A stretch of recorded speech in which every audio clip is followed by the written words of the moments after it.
Assalamualaikum warahmatullahi wabarakatuh. Alhamdulillahirobbilalamin.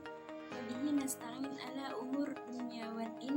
Wassalatu wassalamu ala asrofil anbiya'i wal mursalin wa ala alihi wa sahbihi ajma'in.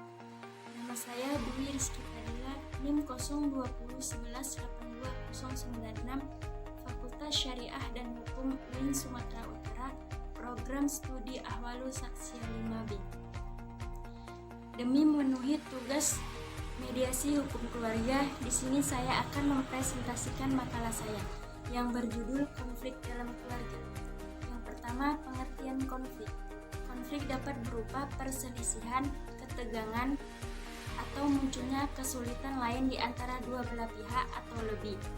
Konflik sering menimbulkan sikap oposisi antara kedua belah pihak, sampai kepada tahap-tahap di mana pihak yang terlibat memandang satu sama lain sebagai penghalang dan pengganggu tercapainya kebutuhannya masing-masing.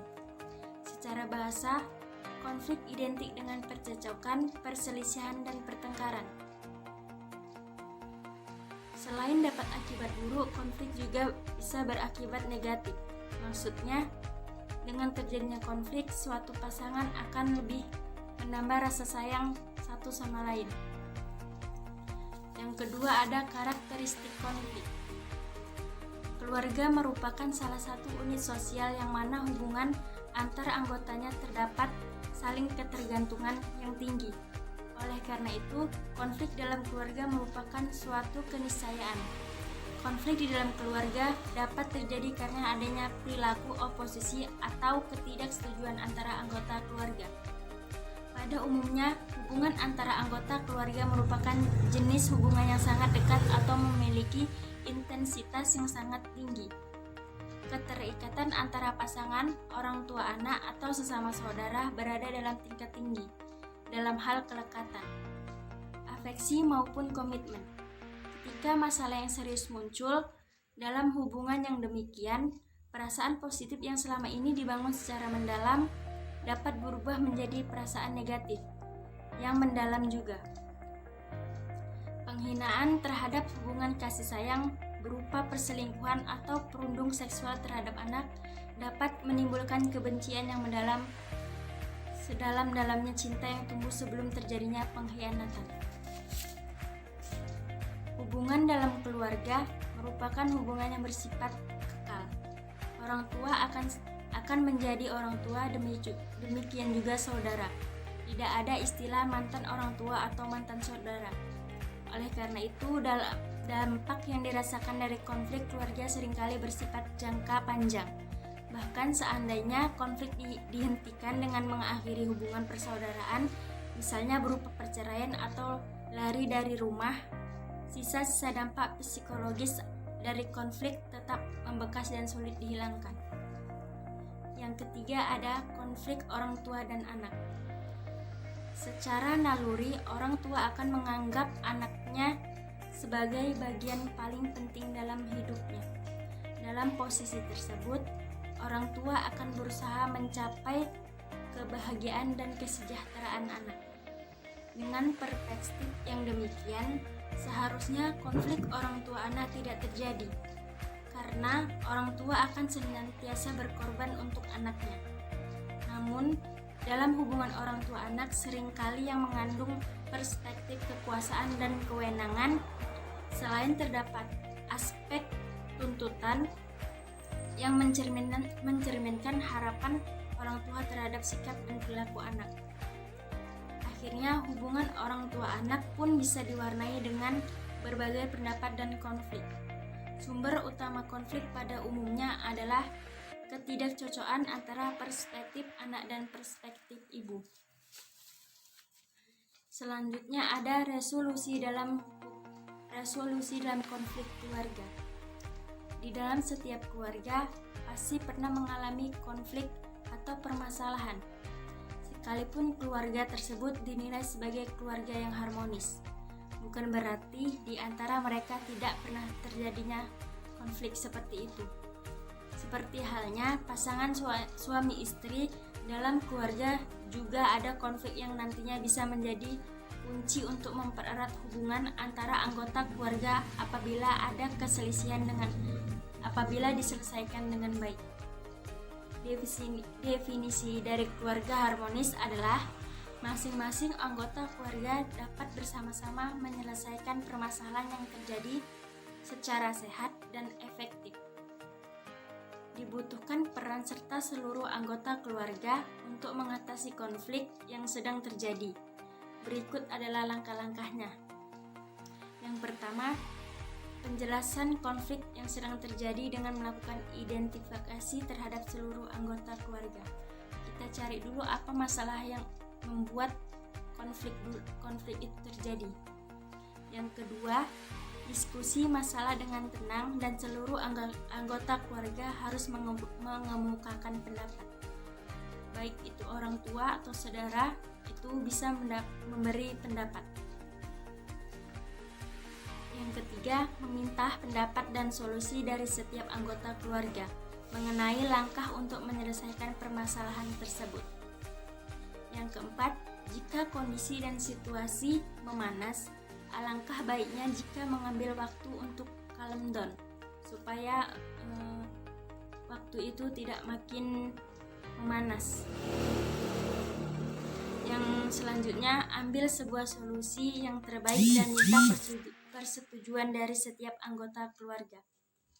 Selanjutnya, buktikan solusi tersebut dengan tindakan nyata, karena solusi tanpa adanya tindakan sama dengan jalan buntu.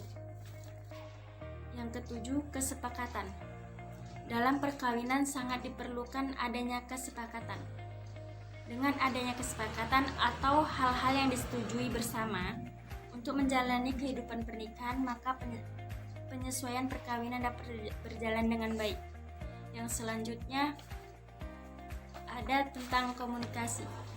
Orang tua dan anak atau suami dan istri wajib berkomunikasi satu sama lain agar mempererat hubungan keluarga mereka.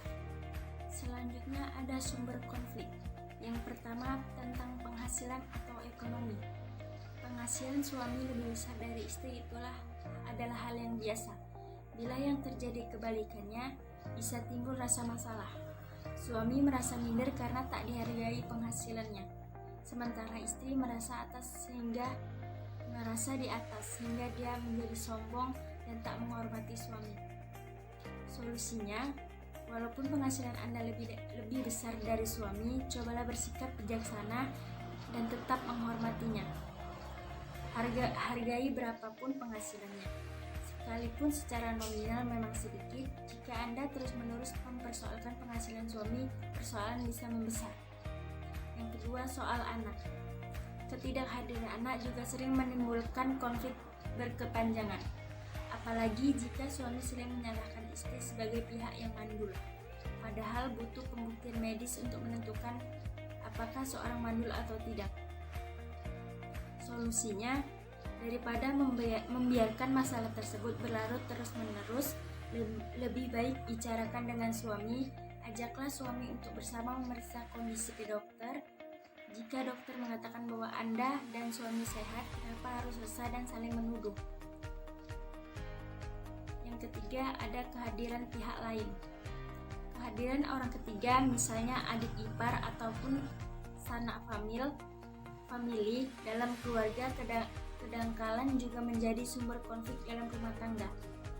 Hal sepele yang seharusnya tidak diributkan bisa berubah menjadi masalah besar. Misalnya, soal pemberian uang saku kepada adik ipar atau suami yang tidak transparan. Solusinya, keterbukaan adalah soal yang utama. Sebelum memberikan bantuan kepada adik ipar atau saudara lainnya, pihak Anda ataupun suami sebaiknya bicarakan dulu berapa dana yang akan dikeluarkan dan siapa yang bisa dibantu. Dan ini harus atas dasar kesepakatan bersama. Agar jangan saling curiga, adakan sistem silang. Artinya, untuk bantu kepada keluarga Anda, suamilah yang memberikan, demikian juga sebaliknya. Dengan demikian, semua akan transparan dan tidak ada lagi jalan belakang. Yang keempat, ada masalah seks. Masalah yang satu ini seringkali jadi sumber keributan suami istri. Biasanya yang sering komplain adalah pihak suami yang tak puas dengan layanan istri. Suami seperti ini umumnya memang egois dan tidak mau tahu. Padahal banyak hal yang menyebabkan istri bersikap seperti itu. Bisa karena letih, stres, atau hamil. Solusinya, istri atau suami yang mempunyai masalah dengan hubungan seks dengan pasangannya sebaiknya berterus terang. Ini agar pasangan tidak curiga dan menuduh yang macam-macam. Ungkapkan saja keadaan Anda dan mengapa dia rasa Anda menurun. Suami atau istri yang baik pasti memahami kondisi tersebut dan tidak akan banyak menuntut.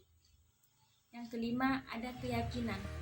Biasanya pasangan yang sudah berikrar untuk bersatu hidup semati tidak mempersoalkan masalah keyakinan yang berbeda antara mereka. Namun, persoalan biasanya akan timbul manakala mereka mulai menjalani kehidupan berumah tangga.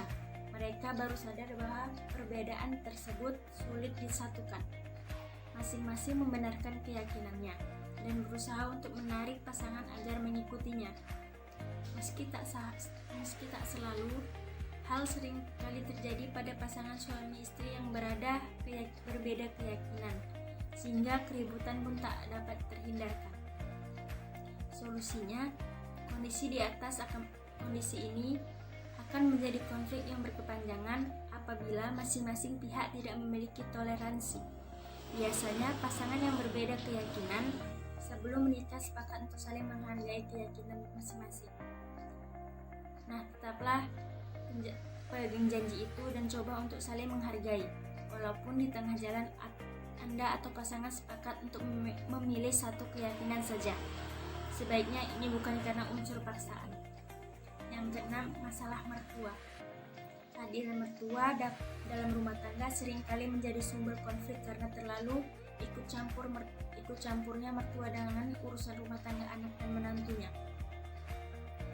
Yang ketujuh, ada ragam perbedaan.